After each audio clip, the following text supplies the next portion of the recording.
Welcome back to another episode of the Supercar Killer M3 presented by Turn 14 Distribution. Today we're going to do what they should have done with the Mark V Supra. 3 pedals, bro.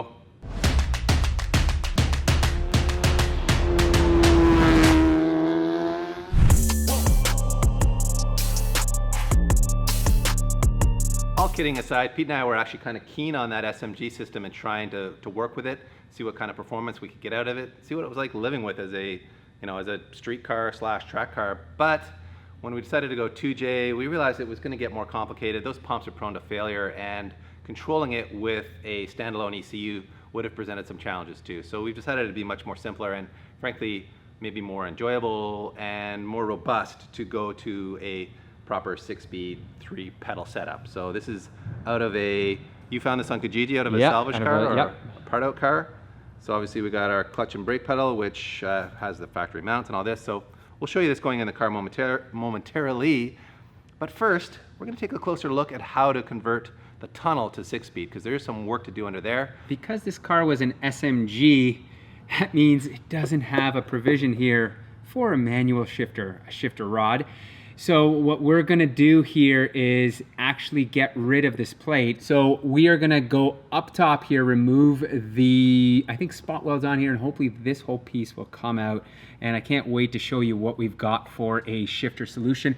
However, if you're doing the SMG to 6-speed conversion, you can also use a stock shift linkage here. However, you're gonna have to add, I think, a bracket here so that the shifter rod has the bushing to sit in there on. As I mentioned, underneath, I had to remove the entire SMG shifter, and just like that, it comes out. Obviously, this stuff in this area, all the plastic pieces are pretty straightforward. So now what we're left with is this plate, like I said, from below. And what I'm gonna do is grab my spot weld cutter tool and drill it out here, and then hope that this whole piece just drops right down. Looks like the internet was wrong today, because these, my friends, are not spot welds. These are full welds that hold this plate on front and back here. So what I'm gonna have to do is come in with a proper cutting wheel, buzz these sides off, and then we should be able to drop this whole thing.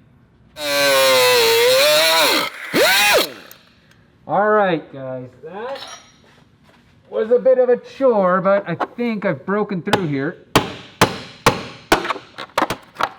Oh, there we are. Woo! That was a tough job, DP. Looked like it. Not gonna lie. I was hard at work on my computer there, so I can't say for sure. I thought this was gonna be much easier than it was, and there are in fact 2 spot welds here that I over drilled, but it is what it is. And then both of the welds on these sides, I kind of butchered this area back here, so I'm gonna have to try to weld some of this up to close this off here. Or maybe seam sealer? Or yeah, you know what? That's a better idea. Got some good seam sealer from Connie, yeah, you're right. Let's use some seam sealer there. So this area is now officially ready for our shifter. And just like that, PT's got the hole tuned up, and I've got the good job of showing you guys this new Cooler Works shifter. This is David from Cooler Works Canada, and he brought us over their shifter solution and these mounting plates that go with it. This is a pretty special solution for us for a couple of reasons, one of which is going from the SMG to the 6-speed conversion. You were just explaining to us how the spring in this is strong enough that we don't actually need to do that. So with the self-centering spring in this shifter that we have, because of the SMG shifter, or not the shifter, the transmission itself, the bell housing on the manual has detent springs.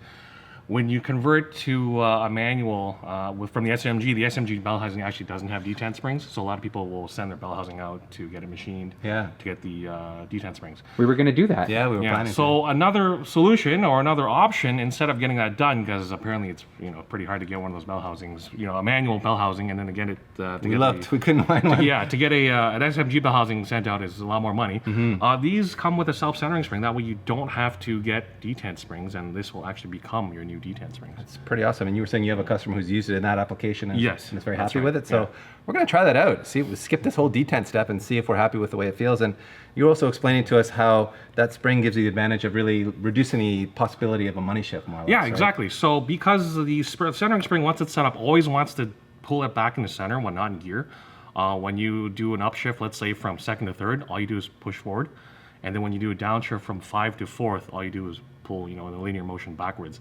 In order to do a money shift from 5 to 2nd, you physically have to overcome the spring. Really power it over you there? You have to overcome the spring, so you have to know you want a brand new engine that day to money shift. Hopefully we won't test that theory out.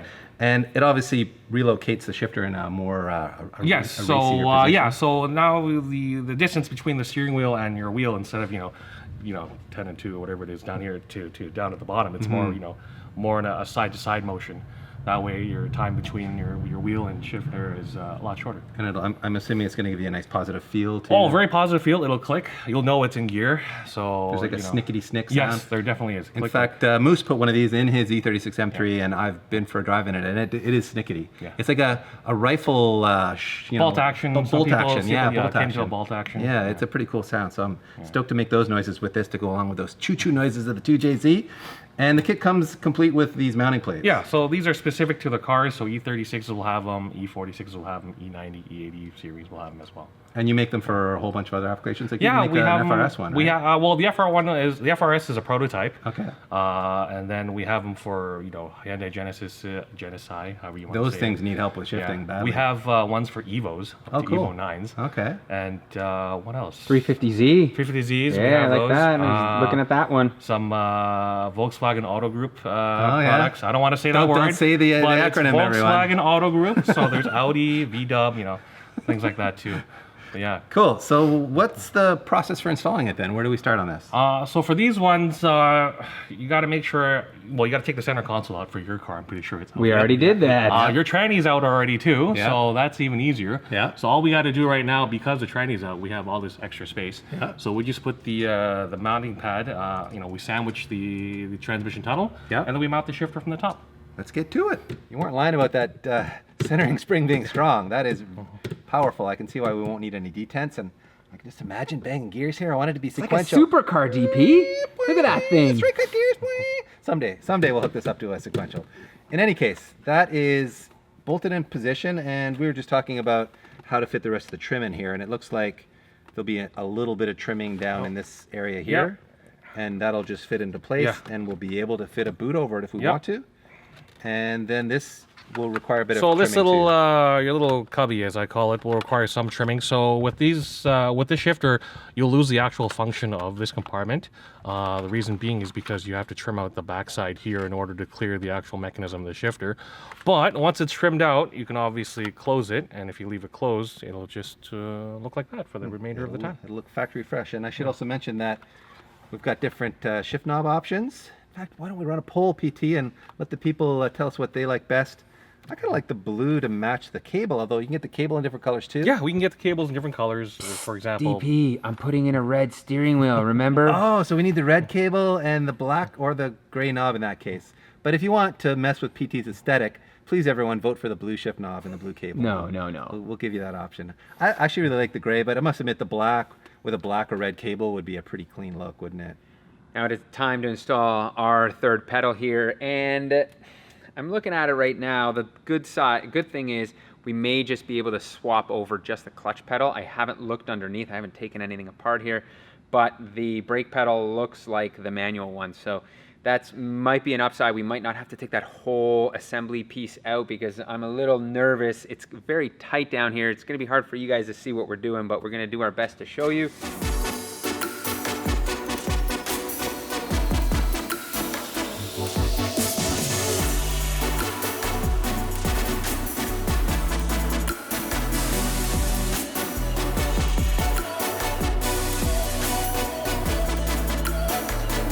Holy smokes, what a surprise. That went in within like 10 minutes. So all the provisions are there. All I had to do was transfer over that clutch pedal. And what I love about the BMW is they put the slave cylinder down in this area too. So you don't have to do any cutting or hacking into the firewall like most other manual or auto to manual conversions where you have to run the slave through the firewall. This one is right there. I just had to run the hose through a hole. I'll show you how that connects to the reservoir. However, our one issue that I did run into is when I pulled this out of the parts car, I cut the line here, and that was because I couldn't get to it it was underneath the car to disconnect it, and the car was on the ground. So I'm gonna have to order a new line, I think, a hard line, because we were talking about flaring this and putting a flex line on, but there's just not enough space. So unfortunately, I'm gonna have to do that. In the engine bay here, this is our slave cylinder hose, and miraculously, BMW has just pretty much capped our nipple here for the slave, and all I've got to do is cut this off just like that. There goes some fluid. We'll put that, oh, almost forgot, guys. Clamp. Clamp, you want a hose clamp on there, you do. And put that on there. There you go, and I will tighten that up. But wow, talk about a simple conversion in terms of installing a clutch pedal. Before we can drop the 2J in the engine bay, we have to address the sump issue, because these motors commonly come with a front sump. So meaning the main part of the pan is at the very front of the motor here, like this one is. And that will not clear our subframe and steering rack. So luckily for us, there's actually a bolt-on solution for this that comes from Toyota. So let's show you that now. And here is our rear sump setup. This is the front of the engine here. So you can see it buys us all this room under here, which will clear our subframe and steering rack. And this is off of a SC300, or I think maybe the 1J or 2J Soarers in Japan use the rear sump setup as well. There's also a mid sump setup. There's a ton of great information actually on this website called showarmateam.nl. These some dudes in New Zealand who've got this all figured out. They have a huge parts list on here with all the parts you need for the conversion.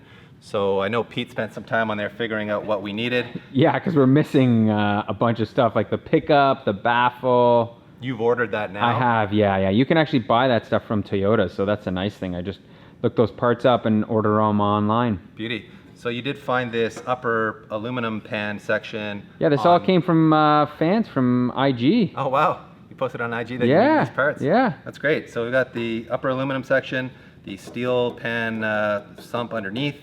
And the challenge now is, since this is a used aluminum section, is to get all this RTV sealant off of it. So you can see she's goopy. started on this side, and I've got like the mating surface cleaned up, but you can see there's tons of RTV in the holes and in these grooves. So I've started clearing these grooves out just with a little pick, like this guy here, and just running it in there. Not worried about like scraping the bottom of the groove, because it's just, you know, it's not a flat mating surface. But maybe you guys have a better idea for how to get this stuff out of these grooves. I've just been kind of like running this in here until it wants to pop out. Let's see, it works, but don't know if that's the best method. And as far as into the holes go, like, man, this stuff does not want to come out of here. So Yeah. maybe you guys have a pro tip for how to clear RTV out of these holes. They're threaded on the other side where the steel pan bolts up to as well. So we tried chasing the RTV out just with a tap. It seemed to work okay. So we may end up just doing the same on this side, although I don't think these holes are threaded, are they, Pete? No, they're not. Some of them aren't. We can maybe be a little more aggressive with those. In any case, this is how you convert to a rear sump setup with all OEM parts. Pretty sweet setup.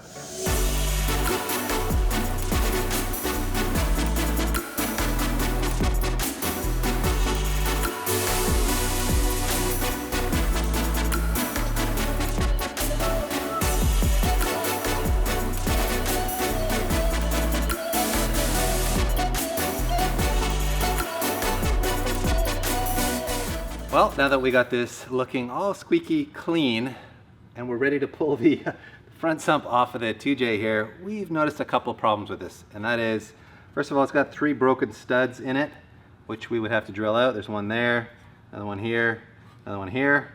And those are threaded holes, so that was gonna turn into a whole bunch of work.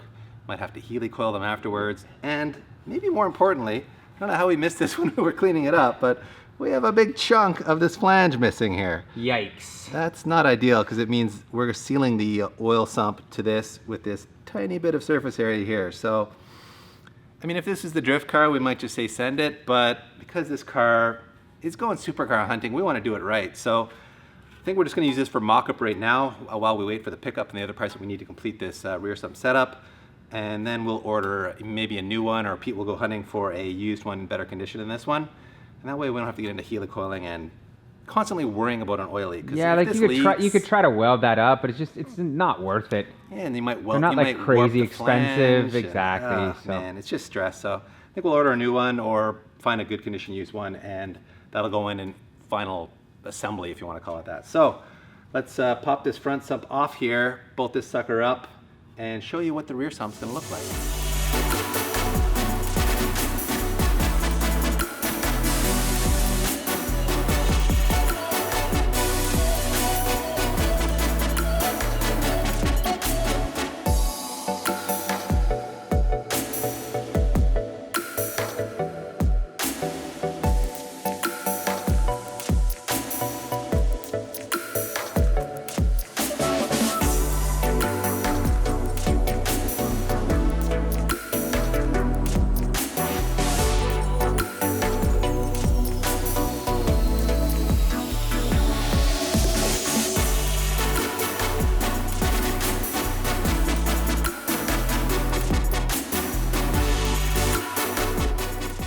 There we go.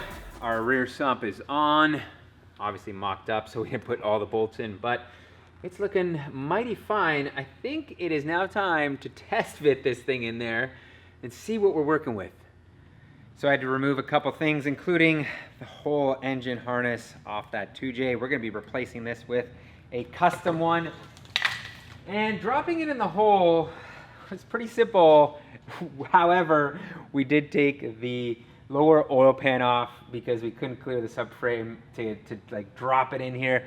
And I'm not sure if that's a byproduct of our engine hoist here, because this is hitting the firewall and whatnot, so we can't get it as far back as possible. But look at this, it looks like it's going to fit. Oh, it's gonna fit. And it's gonna look amazing. I did notice a couple of minor things. The first one being the heater hose line in the back there is awfully close to the engine, so I think there's gonna be a little bit of tweaking there. And engine mount solution, we actually had Freed Engineering reach out to us, and they said, hey guys, before you go making custom mounts, we have a solution that we sell. So those are en route. So I think we're gonna officially wrap this episode right here. There are a lot of exciting times coming when we can finally get this thing mounted up and then work on all of the other things like intercooler, fuel system. We got to figure out the drive shaft, so lots of really cool stuff coming, and reinstall that rear subframe. So thank you so much for watching. If you enjoyed this video, maybe give me a thumbs up, maybe subscribe, or go check out Patreon and throw us a couple bucks. So once again, thank you for watching. We will be back very soon.